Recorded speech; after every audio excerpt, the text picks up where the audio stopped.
The barracks for the Brigade Depot, number 41, sub-district in the Oxford Road, in course of erection since April 1875, are now completed. A description will doubtless be of interest. The first building on entering is the Keep. It contains a guard room, rooms and cells for prisoners, a fire engine house. On 1st, 2nd and 3rd, the arms stores, men's barracks in 2 blocks, Isaac Brock and Anton.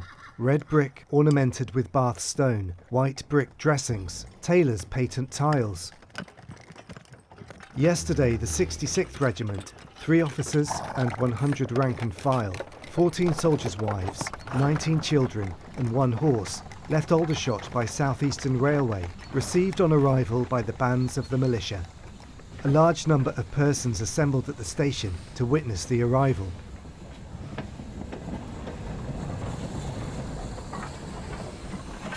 An inquest. John Delaford, pay sergeant, found with his throat cut, quite dead in the sergeant's water closet. In the army 25 years, of good character, 43 years of age, leaves a wife and 5 children. He had seemed very queer for some time past, but had attended regularly to his duties. No evidence given that the deceased had need of being watched. Verdict: deceased committed suicide. Since commencement of war, a great influx of recruits have presented themselves. Total for January and February, about 202.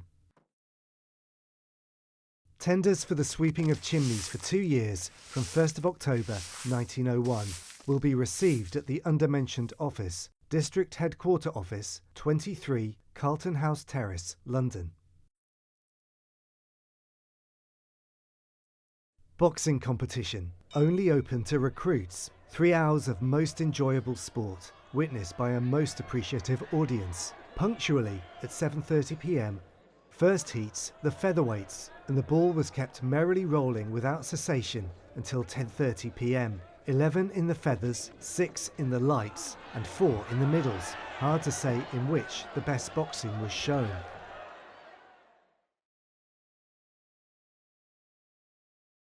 Recruits for Lord Kitchener's army have rolled up in their hundreds. Berkshire's sons have, indeed, loyally responded to the stirring appeal, have thereby maintained the traditions of the county.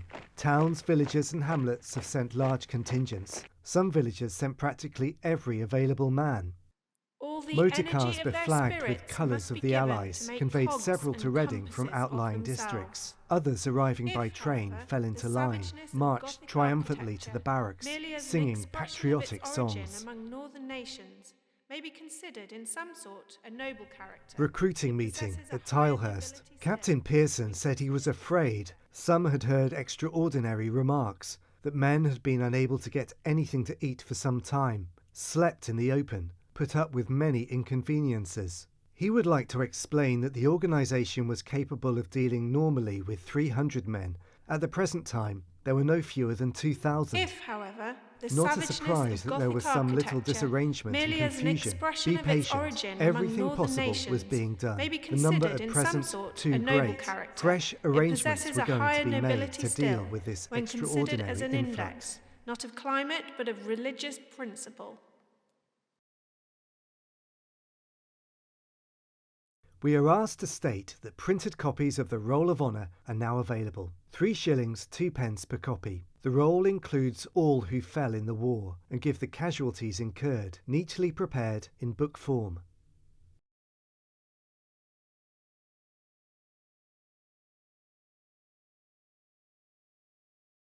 The story of 2 stolen bicycles was told to county magistrates. Private Richard Kimball of the Royal Berkshire Regiment was charged. The owner of the first bicycle, Joseph Thomas Allen, described how he missed it after leaving it while on a mushrooming expedition in Barkham.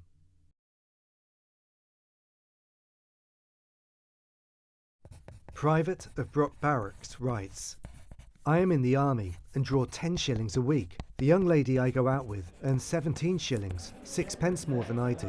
And when we go out, she not only pays for herself, but also for me most of the time.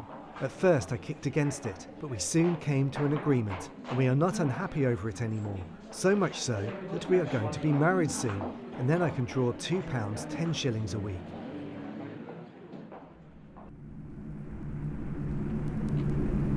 An appeal for the Comforts Fund. The number of battalions has increased from 5 to 9. Evacuation of the 1st and 4th from Dunkirk entailed the loss of most of the comforts. 300 officers and men are in German hands. All officers and NCOs are being asked to give up a day's pay. Other ranks, what they can spare. Gifts of wool, 4-ply heather mixture or khaki-coloured if possible, should be sent. Books, light novels especially, also gratefully received, to build up libraries for each battalion before winter. After an absence of just over 3 years, the men marched back into their regimental depot. The troops arrived in 3 special trains and marched to Brock Barracks. No ceremony marked the occasion, which many townspeople found disappointing. On Wednesday, however, the flag of the Royal Berkshire Regiment flew once more. Since 1942, the only members of the barracks have been 1 officer and 8 other ranks, left to look after regimental interests for the duration of the war. A dance will be held in the gymnasium on Saturday, January the 13th. Music by the Heralds of Swing. Dancing from 8 to 12 midnight. Late buses, spot prizes. Everything about the army is explained to national servicemen, except what happened to an ATS girl whose heart was broken. Recruits are shown a glass case, a regimental tie, a badge, a letter written by the girl. I was once in love with a Royal Berks NCO, but now the tie and the badge have no meaning to me. In 1946, the girl walked up to the gates, handed the guard the gifts of her lover. Nobody knows who she was. The commanding officer ordered that love tokens should stand among trophies, a souvenir of a battle lost. Laughter of children as Christmas festivities got into their swing, a tea party for some 90, a film show, some slapstick comedy by C.S.M. Bainham and Sergeant A. Jones, so well disguised. Then came the moment, presents from the giant Christmas tree. By 7 p.m, little feet began the trek home. When I look up at the tower, on reporting for war service on my 18th birthday, a very hot day in flaming June, I first visited the tower. It was the kitting out department and it wasn't too bad climbing up in civvies, but oh, after the dish out of khaki kit, including the heavy alpine toe-cap boots, the great coat, poacher's style, holdall and puttees, I started the downward journey of the stone steps like an overladen pack mule. I was slipping and sliding and missing several steps. The boots alone were almost too heavy to lift a foot. On arrival on the ground floor, how nice to get a breather. I often smile when I look up at this tower. Visit Germany free. In fact, get paid for it. How? Easy. Join D Company, Wessex Volunteers. This year's camp is near Hamburg on full army pay, plus satisfaction. Be part of Britain's new reserve army. Cleaning lady Sylvia Dibley will remain at her post to hold the fort again as the army moves out. The 23 officers and men will be posted. The close down will make it the end of an era. But 53-year-old Sylvia Dibley, who has seen all the comings and goings, will soldier on, part of the establishment. She has honorary rank, Mrs. Brock Barracks. Mrs. Dibley said, "This will be the 4th time everyone has gone, leaving me behind." Military band requires the following experienced or semi-experienced players: percussion, B-flat clarinet, oboe, French horn, trombone, basses, good pay and allowances. Fire raged through for the 2nd time in a week. Reading MP called for urgent action. A decision on the abandoned part must be made quickly, said MP Tony Durrant. Oxford Road trader Mr. Devki Land Dingra is organising a petition. Fires like that could spread, he said, after the second blaze had been quelled. The future of shelter for the homeless threatened, not attracting enough public support. Desperately short of funds, no one has agreed to take over the running. Anna Swales, aged 21, said, "We will only be here for 6 months, and when that time is over, I really don't know what will happen." The search for help has been a disappointment. The keep could remain the overnight home of Reading's destitute, despite complaints. Over 80 petitioners said night shelter residents were wandering around continually drunk, dropped empty beer bottles and litter in the street, sometimes even entered flats nearby, claimed locals. Claims that teenage army cadets were forced to perform indecent acts in bizarre initiation ceremonies have been investigated by the Ministry of Defence. A spokesman said, "As far as we are concerned, these allegations are looked into and there was no case to answer." The statement follows a report which appeared in a national newspaper. As well as acts of indecency, 3 of the boys are said to have had their eyebrows shaved off. It is claimed they had to use mascara pencils and dark glasses to cover up what had happened.